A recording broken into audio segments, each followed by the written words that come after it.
Assalamualaikum warahmatullahi wabarakatuh. Halo semuanya, perkenalkan nama saya Audrey Iwan Fari Wijaya dengan NIM 220901099 dari Prodi Sosiologi Universitas Sumatera Utara. Jadi teman-teman, video ini merupakan video kedua dari resume mata kuliah Sosiologi Ekologi Manusia, yang dimana di video kedua ini membahas ya hampir mirip dari segi penulisan katanya, namun judulnya video ini yaitu Sosiologi Ekologi Manusia dalam Perspektif Teori Konflik sekarang ini. Jadi langsung aja ya kan teman-teman, tanpa membuang-buang waktu ya kan. Teori konflik ini sebenarnya perspektif utama dalam sosiologi teman-teman, di mana menekankan peran ketidaksetaraan dan perebutan sumber daya dalam membentuk struktur sosial dan juga hubungan antar kelompok masyarakat. Perspektif ini berbeda dengan teori fungsionalisme yang lebih menekankan stabilitas dan konsensus dalam masyarakat. Jadi, teori konflik ini teman-teman berakar dari pemikirannya Bapak Karl Marx, yang dimana melihat masyarakat itu sebagai arena pertarungan antara kelas-kelas sosial. Ya, seperti yang kita tahu ada kelas borjuis atau kelas atas dan ada kelas proletar atau kelas bawah. Di mana menurut Bapak Karl Marx itu sendiri, konflik ini tuh sebenarnya disebabkan atas ketidaksetaraan atau dalam kepemilikan alat produksi dan juga distribusi kekayaan yang pada akhirnya itu menciptakan ketidakadilan sosial. Dalam perspektif teori ini sebenarnya itu ketidakadilan bukanlah hal yang alami atau tidak terhindarkan, melainkan hasil dari struktur sosial yang dirancang untuk mempertahankan keuntungan kelompok tertentu. Jadi kelompok dominan itu menggunakan kekuasaan mereka itu untuk mempertahankan status quo-nya, yang dimana ya bisa dibilang menguntungkan mereka sendiri, seringkali dengan mengorbankan kelompok-kelompok dari kelompok kelas bawah yang dimana lebih lemah. Dalam cakupan hal ini meliputi ketidaksetaraan ekonomi, politik, dan juga sosial teman-teman.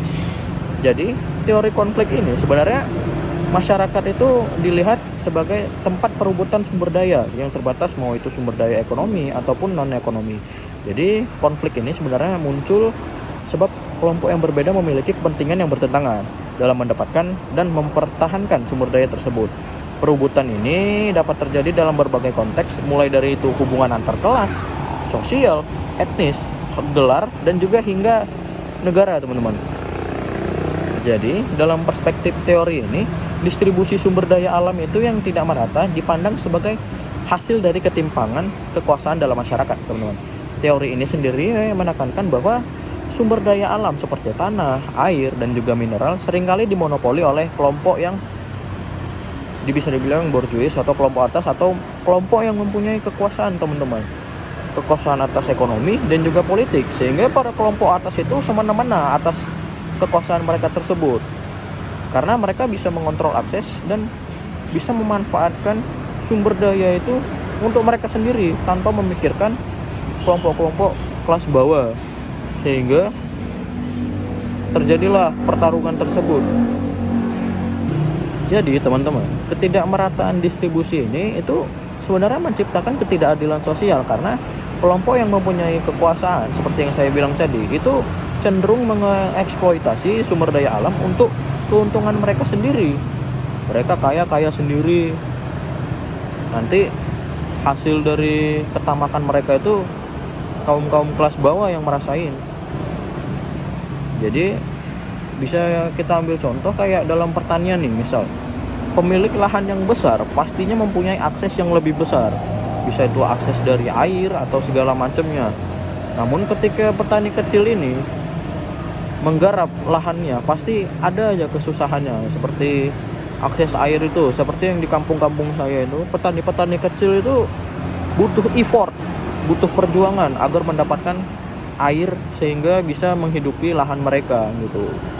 Jadi kalau kita melihat dari perspektif lingkungan, ketimpangan ini tuh sebenarnya berdampak negatif banget teman-teman, dimana eksploitasi sumber daya alam yang berlebihan oleh kelompok atas atau kelompok yang punya kuasa ini seringkali dan bahkan wajib hukumnya itu, setiap mereka ngelakuin sesuatu tuh wajib itu menyebabkan kerusakan lingkungan. Yang paling utama itu kasus pencemaran lingkungan dan juga air ya kan. Mungkin teman-teman sekalian udah tahu ya, Setiap ada pengeksploitasi pasti ada aja tuh yang tercemar, kalau nggak lingkungan, pohon-pohonnya, atau keanekaragaman hayatinya, atau hewan-hewannya, atau bahkan airnya. Jadi teman-teman, dimana dari hal tersebut itu siapa sih yang dirugikan? Ya tidak lain tidak bukan, ya pasti masyarakat yang tidak punya kuasa atau masyarakat kelas bawah, dimana mereka sering sekali kena imbas dari kegiatan yang dilakukan oleh kelompok atas. Jadi dalam teori ini tuh, memandang kasus ini tuh atau melihat kasus ini tuh bukan tidak terjadi secara kebetulan teman-teman, melainkan produk dari struktur masyarakat yang tidak adil, di mana kekuasaan dan kesumber daya terkonsentrasi di tangan segelintir orang, sehingga menciptakan ketidakadilan dalam hal tersebut. Mungkin sekian dari video saya, video 1 dan 2. Kiranya ada kesalahan berkata, saya mohon maaf, kepada Allah saya mohon ampun. Wabillahi taufiq wal hidayah. Assalamualaikum warahmatullahi wabarakatuh. Jangan lupa bersyukur hari ini.